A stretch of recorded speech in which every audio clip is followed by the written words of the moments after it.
अस्सलाम वालेकुम dear students. इस वीडियो में हमने एक्सरसाइज 1.1 का क्वेश्चन नंबर 10 सॉल्व कर रहे हैं। ठीक है, तो पहले हम लिखते हैं अपना क्वेश्चन और फिर उसकी सलूशन की तरफ अप्रोच करेंगे। तो क्वेश्चन बुक में हमारे पास यूँ दिया गया है कि 3 raised to the power 2x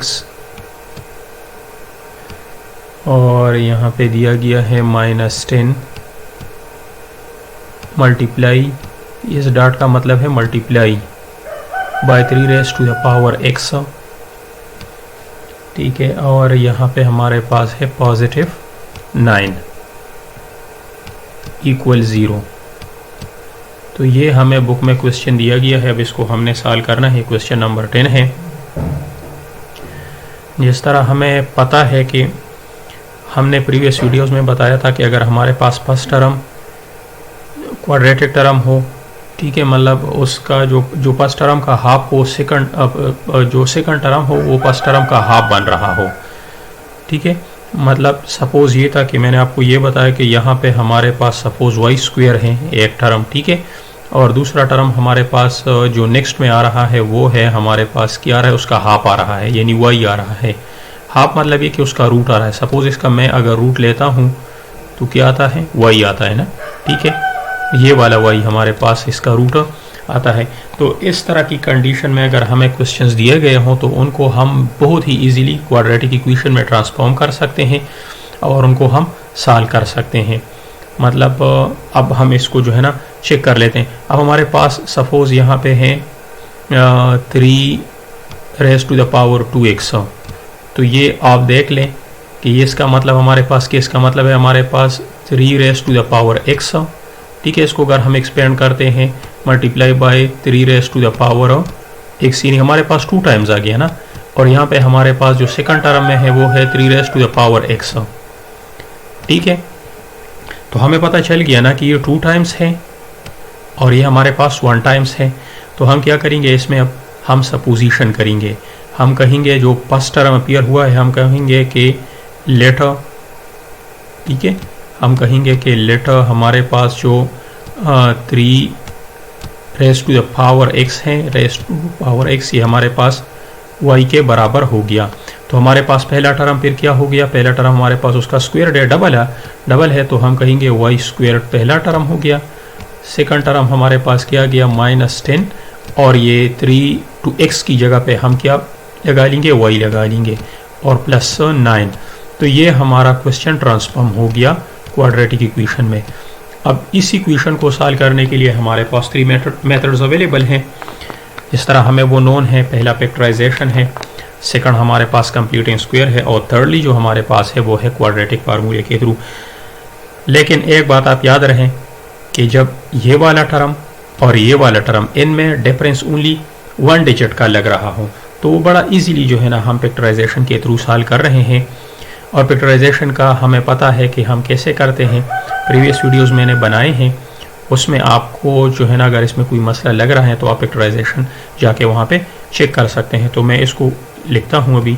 तो ये मेरे पास आ गया y² और ये मेरे पास आ गया -y और ये आ गया -9y, ठीक है, -9y, और ये आ गया +9, और ये यहाँ पे मैं करता हूँ इक्वल 0। अच्छा, अब क्या है, अब आप देख सकते हैं कि ये पहले जो 2 टर्म्स है इनमें हम कॉमन लेते हैं और ये जो बाद में 2 टर्म्स है इनमें हम कॉमन ले रहे होते हैं। तो पहले 2 टर्म्स में हमें क्या कॉमन मिल रहा है, हमें कॉमन मिल रहा है 1 and y। ठीक है, 1 and y मीन्स y, क्योंकि ये दोनों y से डिविजिबल हैं। ठीक है, दोनों y से डिवाइड हो सकते हैं। तो डिवाइड का मतलब ये है कि जब उसे डिवाइड हो रहा है तो आप कॉमन भी उससे वो निकाल सकते। तो मैं y इससे फैक्टर आउट करता हूँ। यहाँ पे मेरे पास बच जाएगा ओनली 1y। अगर मैं y² को y से डिवाइड करता हूँ तो 1y, और यहाँ से मेरे पास ये कम्प्लीटली फैक्टर आउट हुआ है, मीन कि मैं अगर y को y से डिवाइड करता हूँ तो जस्ट 1 रह जाता है।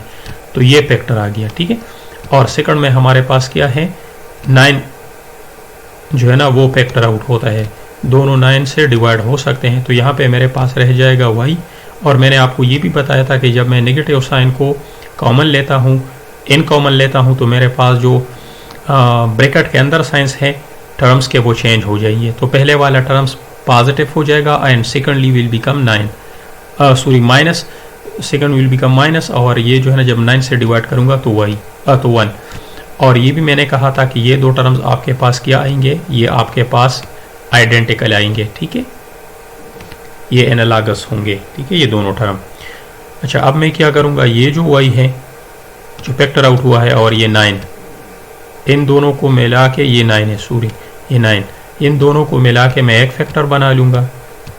और ये जो है y एंड -1, ये तो दोनों सिमिलर टर्म्स है, आइडेंटिकल है, इनमें से मैं एक चूज कर लूंगा और ये आ जाएगा इक्वल्स 0 के, ठीक है। अब मैंने क्या करना है, अब दोनों को मैं इंडिविजुअली जो है ना वो सेट करूंगा 0 के बराबर, ठीक है। इसको भी मैंने 0 के बराबर सेट किया, लो ये हो गया। और ये दूसरे को भी मैं 0 के बराबर सेट कर लेता हूँ, ठीक है। और वीडियो में काफ़ी स्लो इसलिए जो है ना वो कर रहा हूँ, तो मेरा इंटेंशन है कि आप लोगों को समझ आ जाए। अगर एक क्वेश्चन की आपको सही तरीके से समझ आ जाए तो अगले क्वेश्चंस आप खुद भी कर सकते हैं। तो मेरी ये जो है ना वो इंटेंशन है, वरना स्पीड तो मार के फिर ये है कि आपको समझ भी नहीं आएगा ना, ये वजह है। तो आप काइंडली वीडियो को पूरा देखें और समझे इसको। अच्छा, यहाँ पे हमारे पास क्या है कि हमने y को इंडिपेंडेंट फाइंड आउट करना है अकेले। तो 9 को राइट साइड पे मैं शिफ्ट करूँगा, तो राइट साइड पे शिफ्ट होने के बाद इसका साइन चेंज हो जाएगा, ठीक है। ये हमें पता है कि कोई भी जो है ना डिजिट या कोई भी वेरिएबल, ठीक है, एंड डिटर्मिनेंट्स जो होता है उनको हम अगर इक्वेशन के एक साइड से दूसरे साइड में शिफ्ट करते हैं तो वो साइन चेंज करता है। और सिमिलरली ये जो दूसरा है ये भी राइट साइड पे शिफ्ट होकर अपना साइन चेंज कर लेगा। तो ये आप देख रहे हैं हमारे पास ये आ गया, लेकिन ये हमारे पास फाइनल सोल्यूशंस नहीं है। वो क्यों नहीं है कि हमने सपोजिशन की थी और हम इसको रीट्रांसफॉर्म करेंगे, वापस लेके जाएंगे। हमने ये कहा था कि x3 to the power x equals y, ये हमने कहा था। तो इसका मतलब है कि ये जो है ना ये हो गया, ठीक है। ये हमारे पास ट्रिकोटोमी प्रॉपर्टी आ गई, इन तीनों इसके बराबर है। और सिमिलरली यहाँ पे भी हम कह सकते हैं कि 3 to the power x हमारे पास क्या है, वो 1 के बराबर है। तो यहाँ पे अब हमारे पास 3 to the power x, मैं डायरेक्टली जो है ना ये मिडल वाला स्किप करके, क्योंकि मैं कर सकता हूँ ना, ये आपस में बराबर है भी। तो आप देख रहे थे तो आपको मतलब इसका है ना, इसमें कोई वो तो नहीं है। अच्छा, ये भी है और यहाँ पे ये 1 है, ठीक है। तो ये अभी क्या मैंने करना है, अब ये जो है ना ये इसमें हमने एक्सपोनेंटेशंस करनी है, ठीक है। हमने अपने एक जैसे एक्सपोनेंट फाइंड आउट करने हैं इनके, यहाँ पे है। और कैसे एक्सपोनेंटेशन होगी ये देखें ना, मुझे बेस 3 चाहिए। तो जब मुझे बेस 3 चाहिए तो x की एक्सपोनेंट क्या आएगी, एक्सपोनेंट 2 आएगा ना, क्योंकि 3 to the power 2 इक्वल्स 9। तो 9 को मैंने एक्सपोनेंट फॉर्म में लिख दिया है, क्योंकि मेरे पास फर्स्ट टर्म एक्सपोनेंट में आ रहा है, तो मेरे पास काम यही मैंने करना है। और इसके साथ मैं क्या करूँगा, मैं यहाँ पे करूँगा 1 raised to the power क्या 0, ठीक है। क्योंकि ये आपको पता होना कि कोई भी डिजिट हो 0 के अलावा उसकी अगर मैं पावर 0 रखता हूँ तो वो 1 के बराबर है। और ये कैसे हैं अगर आपको नहीं पता तो मैं एक्सप्लेन कर लूँगा, आप कमेंट बॉक्स में कमेंट कर रहे, मैं आपको ये सॉल्व भी करके दूंगा कि कोई भी नॉन ज़ीरो डिजिट जिसकी पावर 0 हो वो 1 के बराबर होती है। यानी any non zero digit raise to the power 0 equals 1, ठीक है। और ये प्रूव्ड है, ठीक है। तो यहाँ पे हम देख रहे हैं कि 3 के बराबर है, तो ये तो 3 के साथ कैंसिल आउट हो जाएगा। सिमिलरली इधर भी, सॉरी यहाँ पे मैं लिख सकता हूँ 3 raise to the power 0 equals 1, 3 raise to the power 0 equals 1, ठीक है।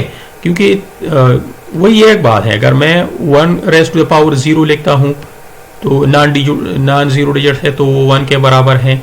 और अगर मैं 3 को लिखता हूँ रेज टू द पावर 0 तो ये भी 1 के बराबर है। तो लेकिन हमने बेसिस को सिमिलर कर रहे हैं ना, तो 3 रेज टू पावर 0 तो ये आ गया। तो हमारा सोल्यूशन सेट आ गए, हमारे सोल्यूशन सेट क्या गए हमारे पास आ गए 2 एंड 0। तो ये हमारे पास सोल्यूशन सेट है। उम्मीद है कि आपको समझ आ गई होगी। अगर फिर भी कोई प्रॉब्लम है सो इंशाल्लाह I will solve it again for you, तो आप कमेंट बॉक्स में लिख सकते हैं। तब तक के लिए अल्लाह हाफिज़।